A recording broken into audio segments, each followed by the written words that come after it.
All right, take a look. This number may shock you. By 2020, it is predicted that 75% of Americans will be considered obese or overweight. That is according to the Organization for Economic Cooperation and Development. So the question is, how can we curb that number?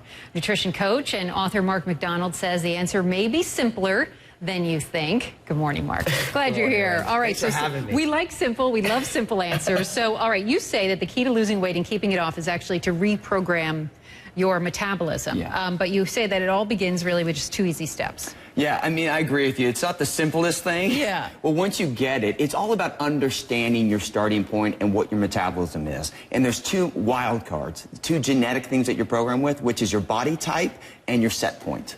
So the first step then, I guess, would be to identifying your body type, right? There's several types, and that all affects your metabolism. Yeah, I mean, a lot of times when people want to lose weight, they just think, well, because my friend can do it or my sister can do it, I should be able to do it. And it just doesn't work like that. So just like how everyone's born with different gifts, there's 3 body types. An ectomorph is like that person who can eat whatever they want and never gain weight. I know. I hate those people. Yeah. And they're like a road bike, like built for speed, fast metabolism. A mesomorph is someone who's like 10 pounds from where they want to be. They can put muscle on or fat.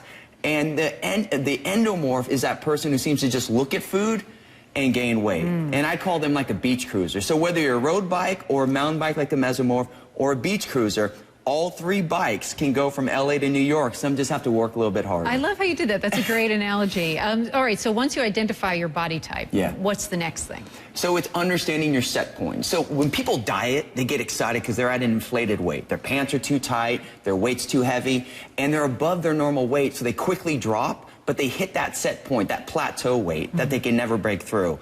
And that's why diets fail people. So once you understand your set point and you know that, okay, I'm at my set point, I have to change my strategies to reprogram my metabolism. And how long does something like that take? I mean, once you know your body type and your set point. It depends on what you're doing. If you're focused on calories in versus calories out in dieting, you will never reprogram your metabolism. That's why that study is 75%. We're teaching the wrong concepts. We're teaching people how to eat healthy and how to exercise, but we're not teaching people how to eat correctly. We have to stabilize our blood sugar. So once you implement the right strategies, and instead of using food to lose weight, use it to create hormonal balance, then you can systematically take your body wherever you want. You know, you always see on the cover of a lot of women's magazines, it'll say something like, speed up your metabolism, foods that should, that you should eat to speed up your metabolism. Yeah. Is there, I mean, are there really foods that can actually increase your metabolism? It's about stable blood sugar. Just like we were talking before, it's all about eating the right amount of protein, fat, carbohydrates per meal that stabilize your blood sugar, the right calories per meal in the right intervals, about 5 to 6 times a day. So it may not be the simplest thing, but once you get it, Randy, you can do anything. Like you can eat the foods that you love. You can eat when you travel. You just have to get educated. That's what we have to shift. We have to educate people. And when you understand your body, take it wherever you want. Everything's possible. Right. And you should eat first thing, right? I mean, you get that metabolism kicking right away. Every time you miss a meal, your blood sugar drops and your body burns muscle, which slows down your metabolism. And then you go into that next meal not craving chicken or tuna. You're craving the carbohydrates, the good stuff. You overeat, and that makes you store fat. So you have to eat within an hour upon waking, every 3 to 4 hours within an hour upon bedtime. And once you keep your blood sugar balanced, you release your stored fat, and then with the right exercise, you burn that fat up. A lot of people say, oh, those eat a lot of small meals, and they think I'm going to overeat. So what should a small meal look like in terms of calories? For like a female, for like yourself, as a vegetarian, I mean, you could do like 8 ounces of Greek yogurt, like a cup of Greek yogurt. Some blueberries, like 2-3 ounces of blueberries, handful of blueberries, and some almonds or cashews because you love cashews. Right. That would be your protein, fat, and away all my carbohydrates. secrets. I live on cashews, I admit it. So females, about 250 calories per meal. And what about for somebody like you? About 400 calories per meal. So I would eat similar to you, just a little bit more.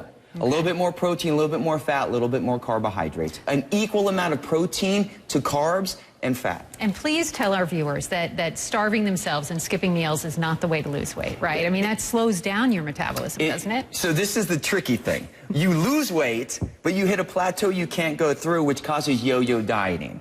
So cutting calories will help you lose weight, but you will hit a plateau you can't break through. To reprogram your metabolism, if you skip meals, you will forever slow down your metabolism and only regress. If you understand how to eat the foods you love and balance your blood sugar, you can take your body wherever you want and permanently reprogram it. All right. I love it. That's great news. Eating often, looking good. And enjoying your food, right? Yeah. You got to enjoy it. That's the key. I agree. I hear you there. All right, Mark. Nice to have you on. Thanks, Randy. Good to see you.